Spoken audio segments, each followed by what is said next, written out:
My name's Lauren Chatalian. I'm an oncology social worker in New York and New Jersey. Today, I'm going to be speaking to you about the role of social workers in the lives of those affected by head and neck cancer. My role as an oncology social worker includes providing supportive services to people diagnosed with cancer, as well as caregivers and those who have lost a loved one to cancer. And this would be through individual counseling, support groups, accessing resources. Those social workers may include providing counseling support as well, but could also help with some of those resources, such as if you're inpatient for a procedure or surgery and looking for some type of resource as you transition to, outpatient support, they may help with some of those logistics, but overall providing that support from diagnosis throughout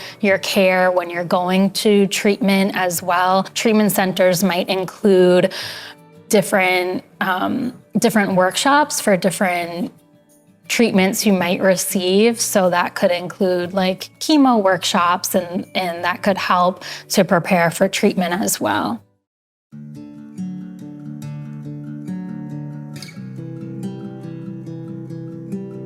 When someone first meets with a social worker, you may go through how they're feeling in that moment. Depending on where you are, there may be some questionnaires about your health overall, your physical health, your mental health, your mood in that moment, going through kind of the medical information that if you just received this news or what your supports look like. Do you have emotional support in this moment? Really trying to capture, kind of a full picture of what someone is coming in with. When someone is initially diagnosed with head and neck cancer and comes to oncology social work, that might include processing the initial diagnosis. So really what we might hear is that, you receive this news initially and you kind of block everything out after that.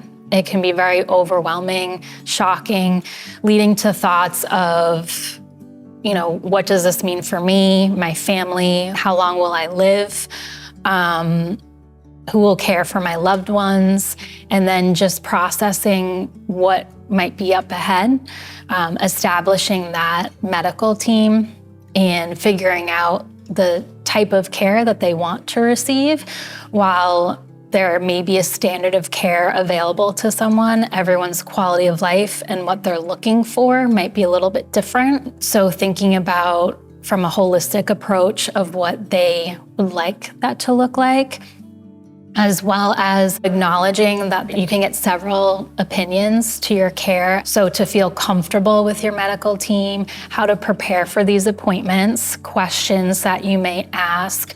It's very helpful to have some questions ahead of time, especially if you don't know anything about head and neck cancer, which you may not, and to prepare those questions and to have a full conversation with the doctor and what you're looking for from support from your medical team.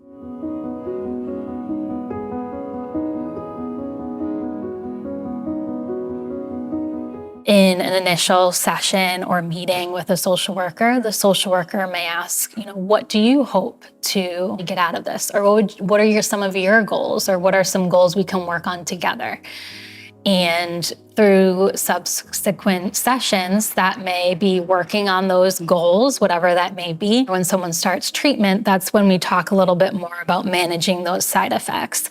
So while treatments may vary person to person and what that looks like, this could be, kind of back to that daily functioning, what that will look like in managing daily life and their responsibilities and life how they knew it, but also if they're working, those workplace concerns, their employee benefits, or to figure out if you need to take a leave or what that might look like. Is that available to you? And another big piece that we really focus on is communicating. So communicating with the medical team, preparing those questions, but also communicating with loved ones expressing, what you may need in that moment, and you may not know, and that's okay. Also, another piece would be children, family members, and what to share, how much to share, using the word cancer, figuring out what would change in their routine as well, and who will help to care for them.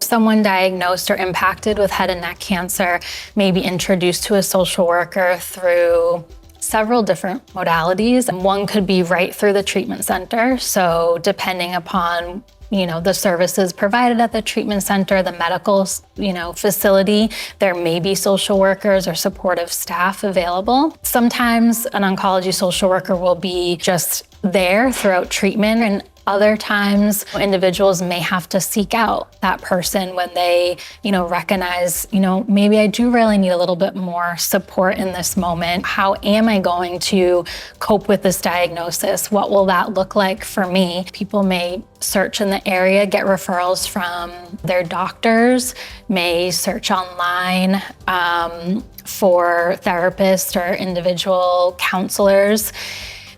A way in which I work, people may call a helpline for resources and be connected to an oncology social worker through nonprofit or through, other resources that may be available. I work with a lot of people diagnosed with cancer, a lot of people, impacted by cancer, caregivers, loved ones, children, and those who have lost loved ones to cancer. And to know that I am a part of their support really means a lot to me, that they would open up to me and allow me to be a part of their journey. Just to see that growth, their purpose, their identity, and the way that they're able to make meaning of their experience is very rewarding. If you or your loved one is affected by head and neck cancer, please remember that you are not alone.